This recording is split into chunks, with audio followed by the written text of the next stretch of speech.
Huhulihin na si Inday. Ha? Hulihin siya, isasapin na sa NBI. Pinapaimbisigan. Sige, kulong nyo. Pinakamaganda din, kulong nyo. Kulong nyo si Inday. Tanginan ninyo, hindi nyo kami matatakot. Kami mismo, sa FGF, hindi nyo kami matatakot. Mga gago kayo.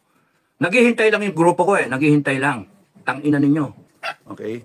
Kapag tinawagan ako ng mga ibang commander, talagang gigil na gigil. Pero, ang ano dyan is, pagka walang kayo nakita sa akin, mga commander, lahat, nationwide. Pag wala kayo na dinig sa akin, walang hudyat, the mere fact na makita nyo ko, yun yung hudyat. Ang sa akin na magiging hudyat ay yung Duterte. Okay. Sabi nyo, neutral tayo.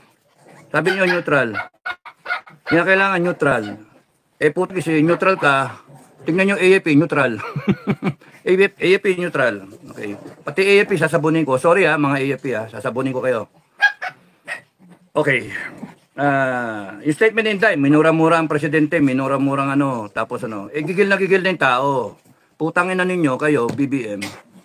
Manggagamit ka talaga gago ka Gago ka talaga presidente ng Pilipinas, gago ka Tarantado ka napakawalang yamo Sa totoo lang. Sa mga maka-BBM, sorry pero gago talaga yung BBM na yan Kita ninyo ang dami problema ng Pilipinas. Hindi siya nagpapakita. Biglang minura siya ni Inday. Biglang lumabas ang gago. Tapos sabi niya, hindi niya papalakpasin yan. Utangin na ka, gago. Hindi mo palalakpasin. Tarantado ka pala Ikaw nga ang dahilan ng lahat ng ito Mapadrug test ka na muna, gago. Padrug test ka, gago. Nayupa ka. Tangina mo, kaya nagkahaganito yung bansa dahil sa iyo Binoto ka namin. Pag mamalaki mo pa yung boto mo, gago. Tangina mo. Mahalaga yung boto mo. Paano yung boto ng isa? Boto ng vice president mo, mas marami yung boto yon. Gago. Tangina mo. Sorry. Mga kapitbahay ko, Kainit ng ulo, kaya ayoko mag-vlog Umiinit ang ulo ko Magsasalita ka, hindi mo palalakpasin. Tarantado ka, pinalakpas mo yung baha. Ang daming namatay. Pinalakpas mo yung kongreso mong magnanakaw. Pinalakpas mo yung komunista dyan sa kongreso. Convicted na, nako-contempt ng mga inosenteng tao. Putangin na ka. Gago, sorry. Gigil ako Putangin na hayop ka. Ngayon kalilitaw, tatapang-tapangan ka. Gago. Tangin na mo. Ipapakita mo pa, presidential ka. Mali ka ng sinabi. Mali. Ang dapat sinabi mo, kung may threat sa'yo, Inday, huwag ka mag-alala. Babantayan ka namin. I am ordering the armed forces. As your commander-in-chief ng PNP, I'm ordering you to make sure that nothing happens to the Vice President. Tapos, ikaw babanata mo, kakasuhan mo, gago. Tanga. Presidenteng ewan, tanga ka talaga. Tungang. Tarantado. What you are creating is divisiveness in the country. Gago. You are placing the country in the verge of civil war. Gago. Ina mo. Tanga. Putang ina nyo, hayop kayo. Kayong mga nasa kongreso, isa pa kayo, gago kayo. Okay, sasamayin kayo lahat sa akin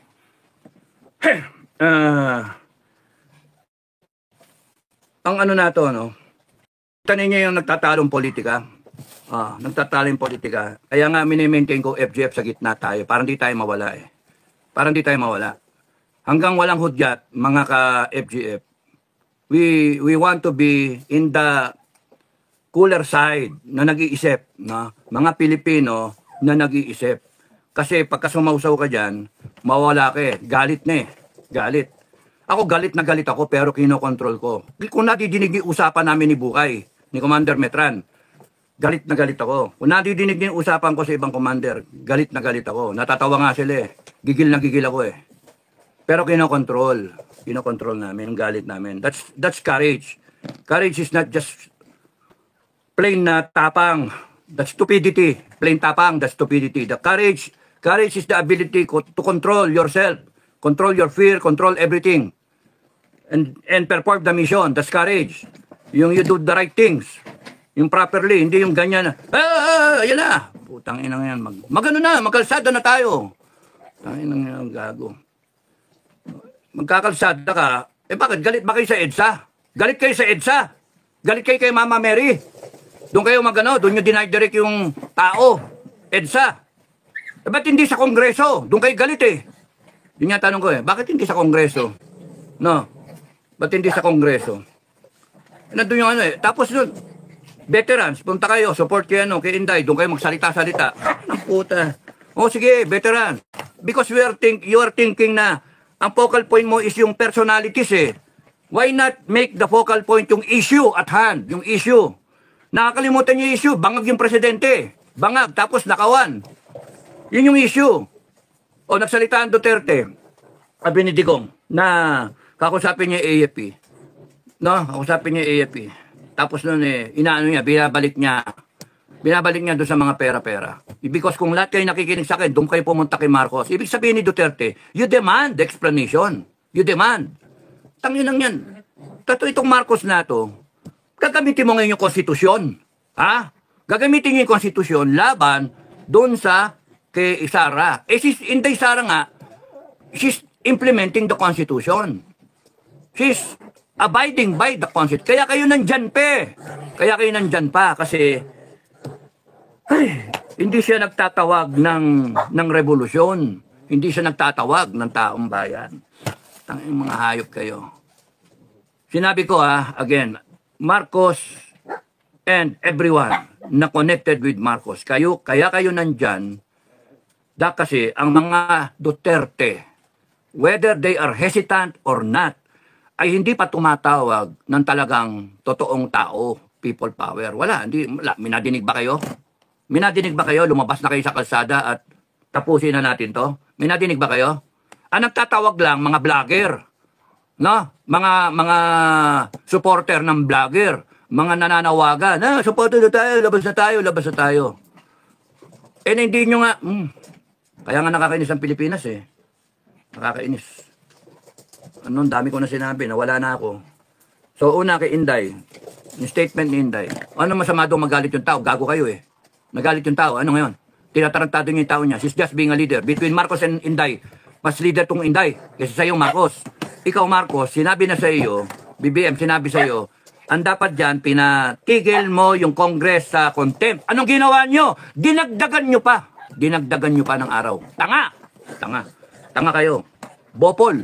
Tapos noon, sasabihin mo pa, hindi palalagpasin. Meron pa kayong pinachichismis. Tinatakot nyo taong bayan. Huhuliin na si Inday. Huliin siya. Isasabihin na sa NBI. Pinapaimbisigan. Sige, kulong nyo. Pinakamaganda dyan. Kulong nyo. Kulong nyo si Inday. Tanginan ninyo. Hindi nyo kami matatakot. Kami mismo. Sa FGF, hindi nyo kami matatakot. Mga gago kayo. Naghihintay lang yung grupo ko eh. Naghihintay lang. Tanginan ninyo. Gago kayo. Tapos sa AFP.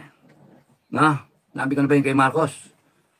Dapat ang sinabi mo, Marcos, huwag niyong gagalawin si Inday. Hindi mo ginaya si Duterte. No? You still respect tong tanga na to, kahit tanga, you still respect her because she is the vice president. She was elected by the people. Sabi ni Duterte yun kay Lenny. Ikaw, babanatan mo ng hindi pwede kung kaya nilang i-threaten ng isang presidente, how much more ang malit na Pilipino. Gago! Kung kaya nilang nakawan ng ninanakawan nila yung wala talaga yung reasoning mo eh. Bobo ka talaga eh. Pangag ka eh. Binabasa mo pa eh. Hindi galing sa puso eh. Binabasa mo eh. Tarantado. Saan ka nakakita? Alam mo, binaboy mo yung Office of the President eh. Hindi ganyan ang tingin ko sa Office of the President. Taragis ka, hayop ka. Pati kayo, Kongreso, binaboy nyo yung Kongres, hayop kayo, contempt kayo, yayabang ninyo. Mga bopol naman kayo, mga tanga. Mga hayop na hayop kayo sa kapangyarihan eh. Okay, ang issue mga kababayan, ang issue, ang presidente ninyo nagdodroga. Yun ang issue. Tapos, nagnanakaw ang Kongreso ninyo. Yung mga politiko ninyo, nagnanakaw, kanya-kanyang nakawan. Tapos nun, ang pag-asa nila, na mawala sa pwesto, ang pag-asa ng kababayan na mawala sila sa pwesto ay si Inday Duterte. Si Inday Duterte, tangina ninyo. No? Kaya kinakailangan nilang pigain si Sara Inday. Ngayon yung ginawa ni Inday, nagsalita. No? Is she a threat to national security? Of course not. Utangin na sino nag-a-advise dyan sa presidente national threat. No? Ang threat to national security is a president na nagdodroga. That is a threat to national security. Corruption is a threat to national security. Corruption, a threat to national security. Kasi pagka nagnanakaw ka, hindi umaabot sa mga kababayan natin ang dapat na serbisyo. Hindi nabibili ng armed forces yung kanyang dapat bilhin na equipment. Therefore, mahina yung armed forces. Kaya threat to national security. Hindi nagagawa ng gobyerno yung dapat niyang gawin in terms of services, in terms of delivery ng mga dapat basic needs. Yung food security natin, import tayo ng import. Therefore, yung pagnanakaw ng Congress is a threat to national security. Yung droga na yan is a threat to national security. Mga hinayo pa kayo? Congress is a threat to national security. Yung ginagawa yan, nandyan yung mga NPA. That is a threat to national security. Bopol, kayong lahat. Tangina ninyo. Tapos pipilit nyo, Inday is a threat to national security. No, Inday is a threat to your political ambition. Mga gago. Tangina nyo, gagaguhin yung taong bayan. Inday Sara Duterte is a threat to your political ambition. Is a threat to your activities of corruption. Tangina nyo. And we will polarize. Para kay Inday, maggago kayo. Gago talaga kayo. Gigil na gigil ako eh. Okay. She is not a threat to national security, mga kababayan. Tandaan nyo yan. She is the hope of this country. She is the hope of this country. Tandaan nyo yan. At doon kami tayo. Wag na wag nyong sasaktan yan. Wag na wag nyong sasaktan yan. Kasi papatayin namin kayong lahat. Uubusin namin kayo. Yan ang threat sa presidente. Putangin na nyo lahat. Subukan nyo kami ngayon. Gago kayo. Tangina ninyo. The only reason kaya kayo nandyan is because yung taong bayan tanga. Hindi kumikilos. Hindi the people of the Philippines cannot get their acts together. The people of the Philippines do not know their power. All power emanates from the Filipino people. All power. Tangina nyo. All authority comes from the Filipino people. Tapos ganyan kayo? Armed Forces. Armed Forces. Sorry pero alam nyo, dapat noon pa. AFP, Browner, General Browner, Omet, at PNP, General Marbil. Last call na to, last call. No? At sa mga opisyal at mga tauhan ng Sandatahang Lakas at ng Philippine National Police. Huling call na to Noon pa dapat kayo tumayo. Noon pa. Pinagbibigyan namin kayo pinapanood namin kayo Galing kami dyan sa loob Pinagbibigyan namin kayo. Parang isang dating pangulo na sabihin na kakausapin niya ang AFP at magbibigay ng options. Hindi nyo ba nakikita na the president, the former president is becoming excuse me, yung mga aso tumapanik the president is being desperate already. Parang, kakusapin yung mga junior officer, kakusapin yung mga bakit? Hindi na makausap. It is an admittance na the president, the former president, believes na corrupted yung hierarchy ng armed forces. Kaya kinakailangan usapin na mga junior. Putang ina. AFP last call, PNP last call. Every day na hindi kayo tumatayo para sa taong bayan, every day na hindi kayo tumatayo para sa taong bayan is a day closer to being a narco state or a communist state. Parehas, pagsamahin nyo na, narco-communist state. Every day that you tolerate, you are tolerating.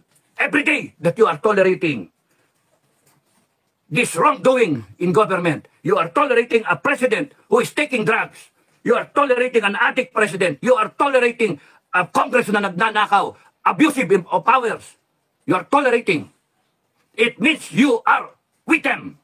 You are not with the Filipino people. Kaya last call, armed forces. Makinig kayo sa akin. Nakaset up yung bansa natin para civil war. Kayong mga Pilipino, makinig kayo. Kayong mga madata ng mga Pilipino, makinig kayo. Putang ina, panay salita-salita, panay yabang Hindi nyo ba naisip na tayo magbabanggaan tayo lahat? Kaya AFP, PNP, pigilan nyo to. Pigilan nyo. Mawawalan kayo ng papel pagka hindi nyo ginawa yung papel ninyo. Ano yung papel ninyo? Papel ninyo ay you support and defend the Filipino people. You defend the Filipino people. You uphold the Constitution. Ang ginagawa nitong mga putang ng mga politikon to na tinotolerate ninyo, they are now using the Constitution. No? Binababoy lang, ginagago kayo, ginagawa kayong tamukyo. Utusan lang kayo They are using the Constitution to quell the resistance brewing because this resistance ang totoong Pilipino. And you are becoming an instrument of these stupid people in government because you are tolerating them. Tangin yan. And if we have to draw the line, we will draw the line. Magpatayan tayo, gusto ninyo. But you have the power to stop this armed forces. Because hindi kami papayag na mawi tayo sa droga. Mawi tayo sa nakawan ng mga putangin ng mga congressman na yan. Hindi kami papayag. We are that close already. We are that close na mag-declare kami ng revolution. Putangin na ninyo, sabihin nyo, kami, babanatan nyo kami ng ng rebellion. Putangin na ninyo lahat. People of the Philippines, we the sovereign Filipino people, konstitusyon, ito lang kayo sa ilalim. Huwag nyo kaming gaguhin, huwag nyo kaming gabitan ng konstitusyon. Tangina ninyo. Kami may-ari ng konstitusyon. Kami ang nagpapatupad ng konstitusyon. Kung kinakailangan namin magkaroon ng court order, kami, People's Court, aarestuhin namin lahat yan. Putangina nyo, hayop kayo. Gago kayo. Armed Forces, ginagago kayo ng mga gagong politiko na yan. Ginagamit kayo. And here you are, nagre-relax kayo. And yung Duterte na matanda, sinasabi, kakausapin niyo mga junior officer. What does that make of you? Kayong mga nasa itas, panay kayong mga walang bayag. Panay kayong mga bayaran. Yun ang dating eh. Namputya. Ano na nangyari sa serbisyo? Iniwanan namin niya matino. Tapos here you are, naghanap kayong promotion, naghihintay. Putang ina. Dapat kayo, ang iniisip nyo, AFP, kung paano matitigil ito. Simple, doon kayo sa tama. Ano ba yung tama? Tama ba yung nakawan? Tama ba yung may droga? You get the president to take a hair follicle drug test. That's the right thing to do. Huwag nyo nang hintayin ng taong bayan ang lulusob dyan sa Malacanang. Huwag nyo nang hintayin ng taong bayan ang magpapadrug test. Magkakalasog-lasog yung presidente na yan. Puta na, threat to the national security, threat to the life of the president. Tarantado! The president is the threat to the future of this country. Putang ina nyo, hayop kayo. Ginagago nyo Pilipino. Nasaan na yung pera? AFP, kung nung pa kayo tumayo, mabebenta ba yung ginto? Mabebenta ba? Kung tumayo kayo, AFP. Matatransfer ba yung 89 billion nung PhilHealth? Ha? Nasaan yung yung Marley Kapan? 250 billion. Nasaan na? Tapos magagastos ba yung budget? Hindi pa tapos ang taon, ubos na yung budget, wala ng pera. Ano gagawin natin? Tangin na mo. Gago. Tangin ng presidente yan. O tapos magtatapang-tapangan ka ngayon, BBM. Ay, nako. At kayo mga kababayan, panay dakdak, ganyan. Tapos maninira pa yung iba dyan, mga DDS. Yung mga troll, putangin na nyo, hayop kayo mga troll, mamamatay kayo, sabi ko sa inyo. Pag umikot ang gulong, yari kayo. Unahin ko kayo, mga troll, tanginan nyo. Kahit kayo nasa ibang bansa, papupuntaan ko kayo ng mga, mga tauhan ko. Puta, yayariin kayo. Ang tatapang ninyo. Matanggap kayo ng pera, barya-barya lang, ibebenta nyo yung bansa natin. Tanginan nyo. Mga kababayan, ang dyan, hindi ito pasikatan eh, hindi ito paanohan, palakasan ng boses eh. Ang pinaglalaban ninyo, yung future ng bansa ninyo, yung future ng Pilipinas. Ninakawan na tayo na ninakawan eh. Putangin na itong Congress natin, tarantado, akala mo lalaki ng boto, uupakan nila yung Vice Presidente, 32 million ng boto. Sila tigda 200,000 lang hanggang 300, iba nga 100,000 lang ang boto. Iba dyan, party list lang eh. Anong karapatan ng mga tarantadong yan, na upakan ang Vice Presidente, upakan ng Presidente dati, si Duterte, at upakan ng mga government employee, Office of the Vice President. Anong karapatan nila? In aid of legislation, putangin ang mga yan. AFP, tigil nyo na to. AFP, PNP, tigil nyo na to kasi kalaban nyo kami. Kalaban nyo kami. Taong bayan ang kalaban ninyo, hindi kayo mananalo. Kayo tumayo para sa taong bayan. At ipakita nyo tatayo kayo para sa taong bayan. Kasi pag ang taong bayan lumabas sa kalsada, lahat kami lalabas sa kalsada. One time, big time. Tatapusin namin to. Magpahinga kayo mga kababayan. Mag one time, big time tayo. 29, lumabas tayo. Kinabukasan, araw ni Bonifacio. One time, big time. Lahat kayo ng mga Duterte. Lahat kayo. Duterte, mismo lumabas ka. Sara Duterte, mismo ikaw lumabas ka. Lahat kayo, pamilyang Duterte. Lahat kayo ng mga follower, mga politiko para kay Duterte. Lumabas kayo. One time, big time. Tapusin na natin to. Magpasko tayo ng maayos. Utaragis kayo. At pagka sumagasa sa atin ang PNP at AFP, malalaman natin kung para sa taong bayan sila. One time, big time. Maglabasan kayo sa lungganin nyo. Para lang isang buong bansa, ayusin muna natin. Wala munang negosyo, wala munang mga kain-kain sa restaurant, wala munang mga mga kabit-kabit. Putang yan. Mag-ano muna tayo, one time, big time. Anong petsa ba yung 29? Ano yung 29? Anong araw yun?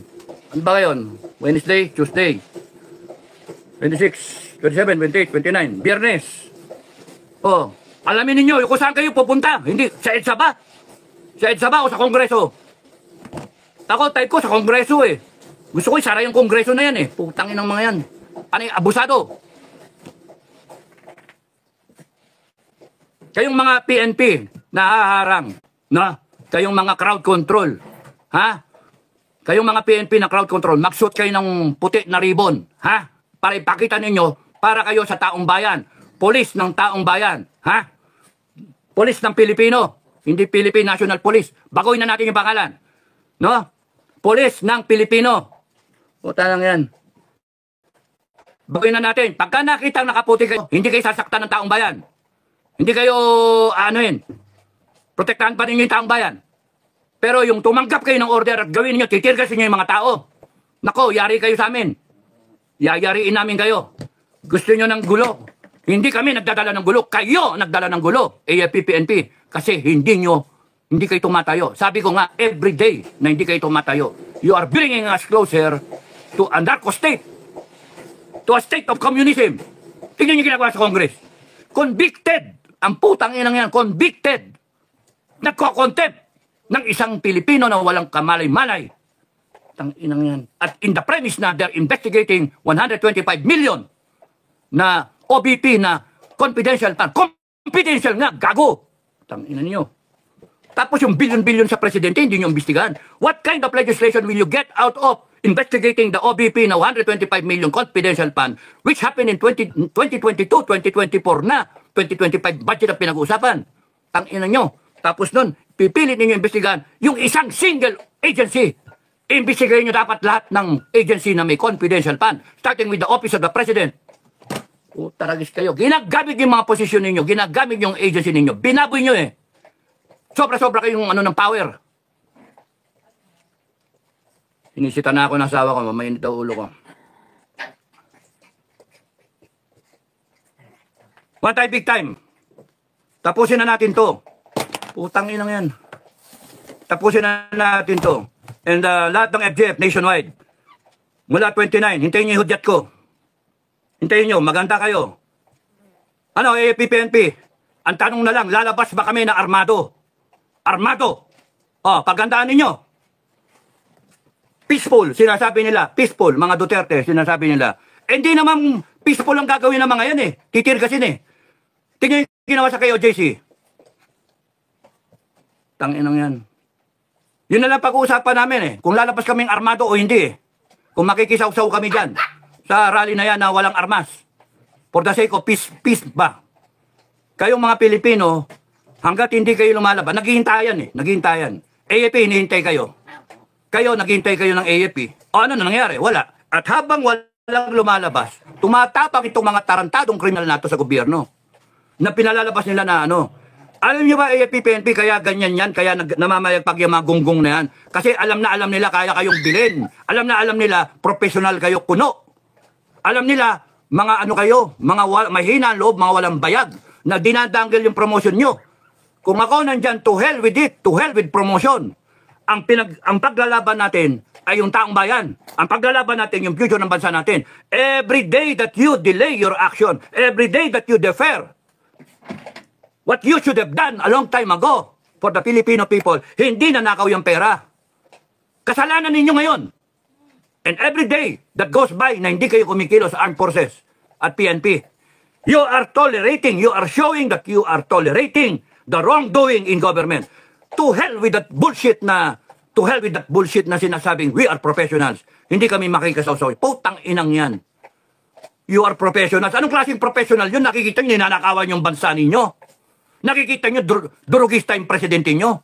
Na hindi nyo man lang sabihin na, oy puta na, magpa-hair follicle drug test ka, gago. Lahat kayo. Puta ragis. Is that being professional? Ha? Nakawan yung bansa natin. Bangkarote na tayo, nagbebenta na tayo ng ginto eh. Tapos, kita nyo yung walang kahusti-hustisya. Kita yung contempt. Oh, yes or no? Tang-inang yan. Kita nyo yung abuso. At kayo nagtotolerate ng ginagawa ng mga yan. Kaya namamayagpag yan, kaya matatapang yung mga yan. Kasi, pinapabayaan ninyo. Pero kami taong bayan, hindi kami papayag na ganyan. Hindi kami papayag. Galit na galit ako, oh. Galit na galit ako. Putang ina nananahimik Tapos ganyan ang mga putragis na yan. Namamayagpag yan kasi pinababayaan natin. At ito yung sinabi ni former President Duterte at kayong mga nagko-comment, AFP na lang ang military na lang ang pag-asa. No! I beg to disagree. Hindi lang military ang pag-asa. Number 1 na pag-asa, taong bayan. Putang ina, because this country that we call Philippines, and this government, Republic of the Philippines that we call a government for the people, by the people, and of the people, happened because there is what you call a Filipino people. The Constitution happened because the Filipino people ratified that Constitution. Meron kang presidente, meron kang vice president, meron kang Congress, Senate, because we voted for them. Wala